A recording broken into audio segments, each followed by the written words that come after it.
Hello friends, today we will discuss about problem based on free body diagram. So चलिए शुरू करते हैं.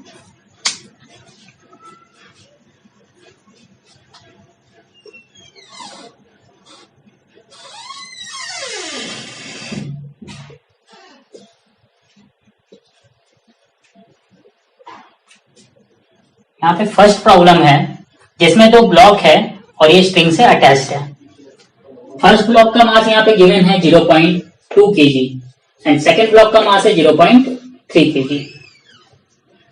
Question जो हमारा पूछा गया क्वेश्चन ये है कि find out the tension on both string. Find out the tension on both string. Okay, अब कुछ कंडीशन गिवन है. गिवन ये है कि जो आपकी स्ट्रिंग है वो आइडियल है.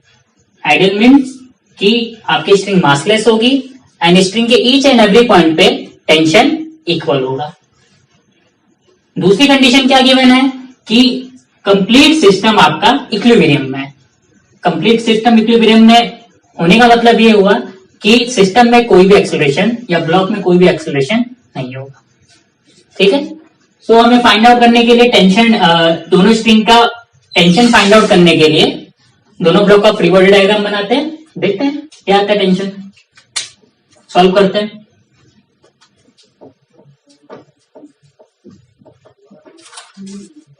सबसे पहले हम फ्री बॉडी डायग्राम बनाएंगे 0.3 kg ब्लॉक का. बनाते हैं 0.3 kg ब्लॉक का फ्री बॉडी डायग्राम बनाएंगे. 0.3 kg. ये स्ट्रिंग है जो कि लोअर स्ट्रिंग है, इससे अटैच्ड है. अब देखिए यहाँ पे टोटल दो फोर्सेस लगेंगे.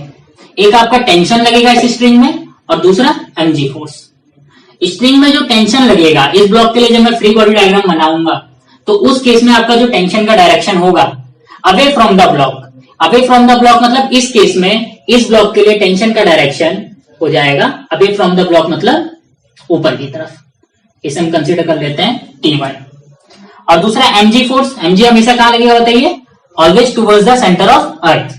और उसका वैल्यू कितना होगा? Mass of the block. Mass कितना ब्लॉक का? 0.3 kg into acceleration due to gravity means g.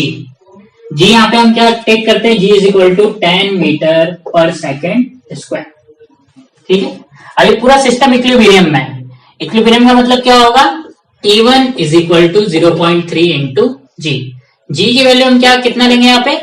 10 metre per second square. उस केस में आपका T1 की वैल्यू कितना आ जाएगा? 3 न्यूटन. इसका मतलब जो लोअर स्ट्रिंग है उस पर आपका tension T1 is equal to 3 newton आया. ठीक है. अब अपर स्ट्रिंग के लिए हम टेंशन फाइंड आउट करते हैं. अपर स्ट्रिंग के टेंशन फाइंड आउट करने के लिए हमें क्या करना पड़ेगा? 0.2 kg ब्लॉक का फ्री बॉडी डायग्राम बनाना पड़ेगा. चलिए बनाते हैं, देखते हैं कितना आता है वैल्यू.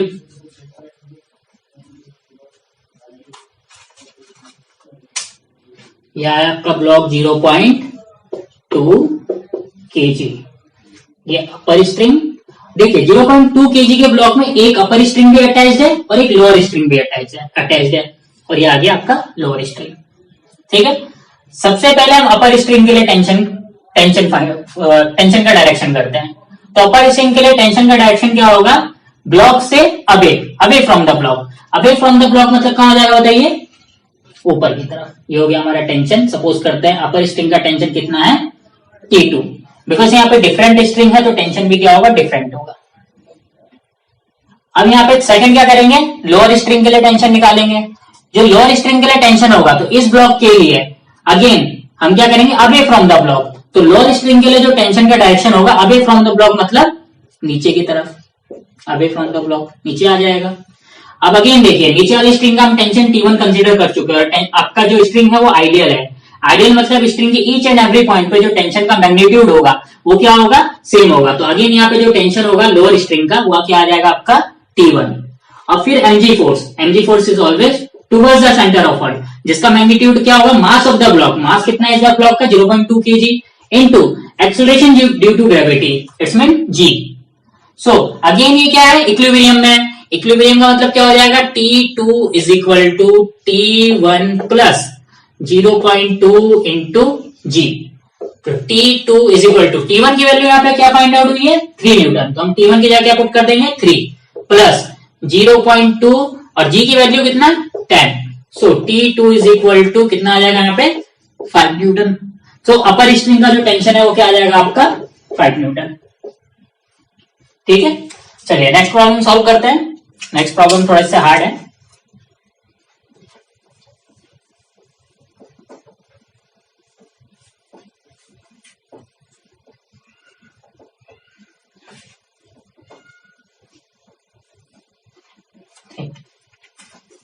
जैसे जैसे प्रॉब्लम्स आगे बढ़ते जाएंगे, प्रॉब्लम्स का जो लेवल होगा धीरे धीरे हार्ड होता रहेगा।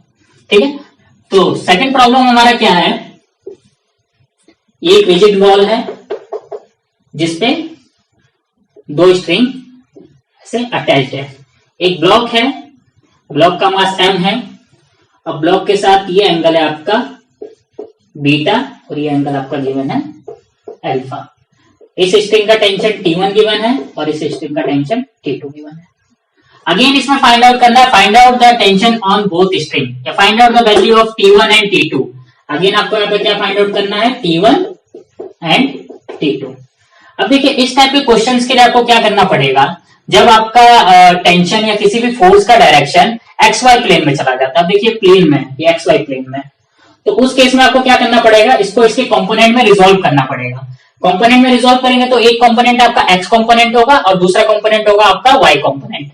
फिर एक्स कंपोनेंट के फोर्स को आप इक्विलिब्रियम में रखोगे क्योंकि यहाँ पे अगेन गिवन क्या है, पूरा सिस्टम इक्विलिब्रियम में, और फिर वाई फोर्स के कंपोनेंट को अलग सॉल्व करोगे। तो यहाँ पे आपको कंपोनेंट्स में सॉल्व करना पड़ेगा। तो देखिए सबसे पहले मैं क्या करता हूं, T1 को रिजोल्व करता हूं। तो T1 को रिजोल्व करूंगा तो इसका x कंपोनेंट आएगा इस डायरेक्शन में, ये हो गया T1 का x कंपोनेंट, और जो T1 का y कंपोनेंट होगा उसका डायरेक्शन आपका क्या हो जाएगा बताइए, ऊपर की तरफ। ठीक है, अब देखिए जिसके साथ एंगल होता है उसके साथ कॉस का कोफिशिएंट आता है, मतलब अब अल्फा देखिए किसके साथ है, x के साथ है, तो उस केस में हमारा क्या हो जाएगा, ये T1 cos अल्फा, और जो y कंपोनेंट होगा वो क्या हो जाएगा T1 sin alpha. In case अगर ये जो अल्फा है ये यहां पे होता सपोज है, तो उस केस में हमारा क्या हो जाता है, जो y कंपोनेंट है वो होता है T1 cos अल्फा, और जो x कंपोनेंट है वो क्या हो जाता है आपका उस केस में T1 sin अल्फा। तो आपको ये देखना है कि एंगल किस कंपोनेंट के साथ है, जिस कंपोनेंट के साथ होगा उसका जो कोफिशिएंट होगा वो कॉस होगा, और जिसके साथ एंगल नहीं होगा उसका कोफिशिएंट आपका साइन हो जाएगा। सेकंड बीटा को रिजोल्व करते हैं, सॉरी T2 को रिजोल्व करते हैं। T2 को रिजोल्व करेंगे तो इसका x कंपोनेंट नेगेटिव डायरेक्शन में आ जाएगा और y component again same direction. So again जब हम x कंपोनेंट की बात करेंगे, x कंपोनेंट क्या है, अगेन जो बीटा है एंगल है वो x कंपोनेंट के साथ है, तो डेफिनेटली T2 ये क्या हो जाएगा, इसका कोफिशिएंट कॉस एंगल, एंगल की वैल्यू क्या है यहाँ पे बीटा, और ये क्या हो जाएगा बताइए T2 साइन बीटा। फिर mg फोर्स देखते हैं, mg force is always towards the centre of अर्थ। ठीक है, पहले x कंपोनेंट को सॉल्व कर लेते हैं। x कंपोनेंट में क्या देखिए, इक्विलिब्रियम में तो T2 cos theta is equal to T1 cos alpha, T2 cos beta is equal to T1 cos alpha. ठीक है, इसे इक्वेशन फर्स्ट कंसीडर करते हैं। y कंपोनेंट के लिए देखिए, y कंपोनेंट के लिए क्या हो जाएगा, T1 sin अल्फा और T2 sin बीटा, ये पॉजिटिव y डायरेक्शन में और mg नेगेटिव y डायरेक्शन में। तो आपका जो पॉजिटिव y डायरेक्शन में वो लेफ्ट हैंड साइड लिख देंगे और जो आपका नेगेटिव y डायरेक्शन में उसको राइट साइड लिख देंगे। तो क्या हो जाएगा यहाँ पे बताइए, T1 sin alpha plus T2 sin beta is equal to mg। ठीक है, इसे हम इक्वेशन 2 कंसिडर कर लेते हैं। डायग्राम मिटा देता हूं, डायग्राम की जरूरत नहीं है, स्पेस थोड़ा कम पड़ जाएगा नहीं तो। इक्वेशन हम लिख चुके हैं, अब इक्वेशन को सॉल्व करना है बस। ठीक, अब देखिए from equation first, from equation से T2 की वैल्यू फाइंड आउट करते हैं। So T2 is equal to T1 cos alpha upon cos beta, और क्या करेंगे, इस T2 की वैल्यू ले जाके इक्वेशन 2 में पुट कर देंगे। जब इस T2 की वैल्यू इक्वेशन 2 में पुट करेंगे, यहाँ पे, तो उस केस में हमारा क्या हो जाएगा देखिए, T1 साइन अल्फा, तो ऐसे ही रहेगा T1 sign alpha plus T2 की जगह क्या आ जाएगा बताइए, T1 cos alpha upon cos beta, T1 cos alpha upon cos beta, T1 cos alpha upon cos beta, और साइन बीटा वैसे ही रहेगा, sine beta is equal to mg। ठीक है, यहां से T1 कॉमन आ जाएगा। अब T1 कॉमन आएगा तो अंदर क्या बचेगा देखिए, sine alpha plus cos alpha upon cos beta into sine beta is equal to mg। अब देखिए एलसीएम ले लेंगे, तो T1 एलसीएम लेंगे तो क्या आएगा, sine alpha cos beta plus cos alpha sine beta upon cos beta is equal to mg। Cross multiply करा दीजिए, तो T1 की जो वैल्यू है वो आ जाएगी आपकी mg कॉस बीटा अपॉन, अब देखिए sine A cos B plus cos A sine B, where alpha is A and beta is B, तो हम इसे क्या लिख सकते हैं, साइन ए प्लस बी। तो मैं डायरेक्ट लिख रहा हूं साइन ए की जगह आ जाएगा अल्फा प्लस बी की जगह आ जाएगा बीटा। सो यहाँ पे T1 की वैल्यू आ गई हमारी mg cos beta upon sine alpha plus beta. Similar हम क्या करेंगे, T2 की वैल्यू फाइंड आउट करेंगे। T2 की वैल्यू फाइंड आउट करने के लिए हम फ्रॉम इक्वेशन 1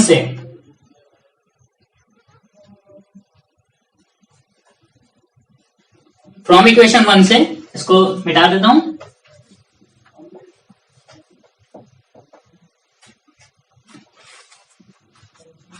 फ्रॉम इक्वेशन 1 से T1 की वैल्यू नहीं फाइंड आउट कर लीजिए, तो T1 इज इक्वल टू क्या होगा बताइए आपका, T2 cos beta upon cos alpha. इस T1 की वैल्यू ले जाके कहा अगेन इक्वेशन 2 में पुट कर देंगे। इक्वेशन 2 में पुट करेंगे तो क्या आएगा बताइए, यह आ जाएगा T1 की जगह T2 cos beta upon cos alpha, और सारी चीजें सिमिलर वैसी, sine alpha plus T1 sine beta is equal to वैसे लिख देंगे। ठीक है, अगेन यहां से ये T2 होगा, अगेन T2 कॉमन लीजिए, T2 कॉमन आ जाएगा, अंदर क्या बचेगा, cos बीटा साइन अल्फा, और ये मैं एलसीएम एक साथ ले रहा हूं, sine beta cos alpha upon cos alpha is equal to mg।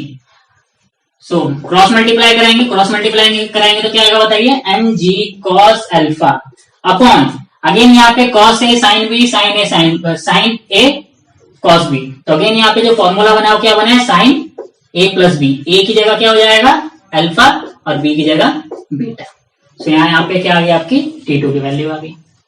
ठीक है, क्वेश्चन अच्छा था। ठीक है, अब नेक्स्ट क्वेश्चन डिस्कस करते हैं। नेक्स्ट क्वेश्चन सूडो फोर्स पे बेस्ड है।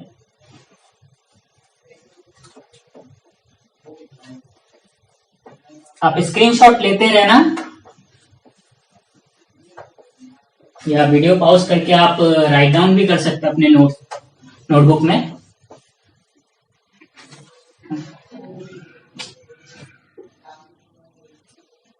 थर्ड क्वेश्चन में, थर्ड प्रॉब्लम आज की जो है उसमें ये एक एलिवेटर है। एलिवेटर में दो ब्लॉक है, block B and block A. जो गिवन है ब्लॉक ए का मास गिवन है 0.5 kg, और दूसरी चीज गिवन है कि पूरा elevator 2 metre per second square के एक्सेलरेशन से नीचे की तरफ मूव कर रहा है। ठीक है, और जो क्वेश्चन पूछा वो पूछा है find out the force exerted by the A on B. Find out the force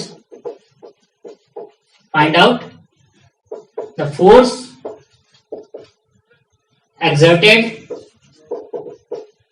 by A on B.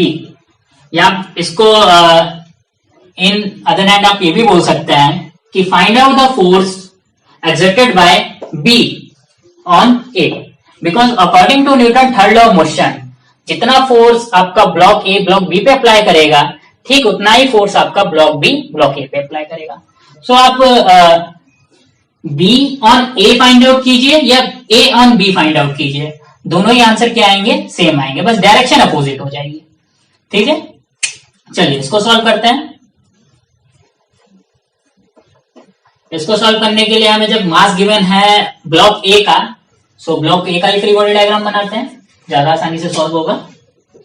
ये हमारा ब्लॉक ए। ठीक, सबसे पहले ब्लॉक ए में हमें क्या देखना है कि सूडो फोर्स। अब सूडो फोर्स की डायरेक्शन ऑलवेज कहां होती है, जहां सिस्टम जिस डायरेक्शन में एक्सेलरेट होता है, ठीक उसके अपोजिट डायरेक्शन में। अब आपका सिस्टम जो एक्सेलरेट हो रहा है उसका डायरेक्शन कहां है, डाउनवर्ड डायरेक्शन में। तो इस केस में जो आपका सूडो फोर्स का डायरेक्शन होगा वो कहां होगा बताइए, अपवर्ड डायरेक्शन, ऊपर की तरफ। ठीक है, तो ये तो हमें पता चल गया सूडो फोर्स जो है वो एक्सेलरेटेड सिस्टम के अपोजिट डायरेक्शन में होगा। तो नीचे सिस्टम एक्सेलरेट कर रहा है तो सूडो फोर्स कहां हो जाएगा, ऊपर। ठीक है, मैग्नीट्यूड की बात करते हैं तो मैग्नीट्यूड क्या था, मास ऑफ द ब्लॉक, ब्लॉक का मास कितना है 0.5 मतलब ma into acceleration of the system, पूरे कंप्लीट सिस्टम का एक्सेलरेशन कितना है इनटू 2, तो आप यहां कह सकते हैं 1 न्यूटन। तो 1 न्यूटन का फोर्स आपका ऊपर की तरफ लग रहा है इस ब्लॉक पे। सेकेंड आप क्या देखेंगे, mg नॉर्मल फोर्स, टेंशन तो लगेगा नहीं, स्ट्रिंग है नहीं। अब नॉर्मल फोर्स देखेंगे तो यहाँ पे क्या होगा, देखिए जो ब्लॉक बी है वो ब्लॉक ए पे एक फोर्स अप्लाई करेगा, नॉर्मल फोर्स, जिसका डायरेक्शन क्या होगा, ऊपर की तरफ। तो ये आ जाएगा आपका नॉर्मल फोर्स ऊपर की तरफ। तीसरा mg force, mg force always towards the centre of earth, जिसका मैग्नीट्यूड कितना होता है, mass of the block 0.5 into acceleration due to gravity, तो हम कितना कर सकते हैं 10, तो यहाँ पे इसकी वैल्यू कितनी आ जाएगी 5। ठीक है, ओके। अब यहाँ पे Newton second law of motion से हम क्या करेंगे, इक्वेशन लिखेंगे। Newton second law of motion क्या होता है, vector F is equal to m a. अब वेक्टर एफ का मतलब क्या हुआ कि आप यहाँ पे क्या लिखेंगे, पूरा सिस्टम जो मूव है वो किस डायरेक्शन में कर रहा है, नीचे की तरफ। तो नीचे वाले फोर्स आपके क्या हो जाएंगे, लार्ज हो जाएंगे। ठीक है, जिस डायरेक्शन में आपका पूरा सिस्टम मूव करेगा या जिस डायरेक्शन में आपकी बॉडी मूव करेगी वो फोर्स आपका क्या होगा, लार्ज होगा। और हमेशा लार्ज में से स्मॉल फोर्स को आप क्या करेंगे, माइनस करेंगे। ठीक है, अब इस केस में जो ब्लॉक है या जो बॉडी है, जो सिस्टम है, वो कहां मूव कर रहा है, नीचे की तरफ। इसमें जितने फोर्स नीचे की तरफ लगेंगे, डाउनवर्ड डायरेक्शन में लगेंगे, वो लार्ज होंगे और उनका साइन हमेशा क्या होगा, पॉजिटिव होगा। और अपोजिट डायरेक्शन वालों का साइन क्या हो जाएगा, नेगेटिव हो जाएगा। तो इस केस में आपका जो vector summation of vector F is equal to m a होगा, वो आपका क्या आ जाएगा बताइए, नीचे कितना फोर्स लग रहा है 5 न्यूटन का, ऊपर कितने फोर्स लग रहा है बताइए, 5 न्यूटन वाला पॉजिटिव, ऊपर लग रहा है आपका -1। एक तो 1 न्यूटन का फोर्स लग रहा है जो सूडो फोर्स है, और साथ में क्या लग रहा है बताइए, normal force is equal to m a. अब देखिए ये जो ब्लॉक है, ये ब्लॉक एलिवेटर के अंदर मोशन कर रहा है, एलिवेटर के अंदर क्या है, वो रेस्ट में रखा हुआ है। इसमें हमने देखिए यहाँ पे जो एक्सेलरेशन है वो किसका है, ये एक्सेलरेशन सिस्टम का है, ब्लॉक का नहीं। ब्लॉक तो अपना क्या है, ब्लॉक एलिवेटर में रेस्ट में रखा हुआ है। तो ड्यू टू दिस एक्सेलरेशन हम ऑलरेडी क्या बोल चुके हैं कि इस पे एक सूडो फोर्स अप्लाई हो रहा है, मतलब सिस्टम के एक्सेलरेशन के कारण क्या हो रहा है, सूडो फोर्स अप्लाई हो रहा है, जिसकी वैल्यू कितनी 1 न्यूटन है। ठीक है, बट अगर हम ब्लॉक की बात कर रहे हैं तो ब्लॉक क्या एलिवेटर के अंदर रेस्ट में रखा हुआ है। इसमें जो ब्लॉक पे एक्सेलरेशन अप्लाई होगा उसकी वैल्यू कितनी होगी, 0। इसका मतलब जो summation of vector F equal to m a में आपका ए की जगह क्या पुट हो जाएगा, 0। इस केस में राइट हैंड साइड आपका क्या आ जाएगा बताइए, यहाँ पे राइट हैंड साइड आ जाएगा एम ए मतलब 0, ए की वैल्यू क्योंकि यहाँ पे क्या है 0 है। फाइनली हमें ए की वैल्यू, एन की वैल्यू निकालनी थी, तो एन इक्वल टू आपका यहाँ पे आ जाएगा 4 न्यूटन। ठीक है, अब यहाँ पे देखिए एन क्या है, एन है यहाँ पे नॉर्मल फोर्स ऑन ब्लॉक ए। और ब्लॉक ए पे नॉर्मल फोर्स कौन लगा रहा है, ब्लॉक बी, क्योंकि ये सरफेस के साथ है। जो ब्लॉक ए का सरफेस है वो ब्लॉक बी के सरफेस के साथ है। तो जो यहाँ पे एन इक्वल टू 4 न्यूटन की वैल्यू आई है वो क्या है, यहाँ पे एन इज इक्वल टू क्या है, एन जो है आपका वो बी लगा रहा है, किस पे, ऑन ए पे, बाय द बी ऑन ए। ठीक है, और हमें फाइंड आउट क्या करना था, ए ऑन बी। तो ए जो बी पे लगाएगा उसका मैग्नीट्यूड भी क्या होगा, सेम होगा according to Newton third law of motion. ठीक है, बट डायरेक्शन क्या होगा, डायरेक्शन हो जाएगा आपका इस केस में जो एन है उसकी वैल्यू क्या है बताइए, ऊपर की तरफ। तो इस केस में आपका क्या हो जाएगा, आपको जो क्वेश्चन में पूछा था ए ऑन बी, उस केस में डायरेक्शन हो जाएगा नीचे की तरफ। आंसर आपका 4 न्यूटन ही आएगा। ठीक है, चलिए नेक्स्ट क्वेश्चन डिस्कस करते हैं।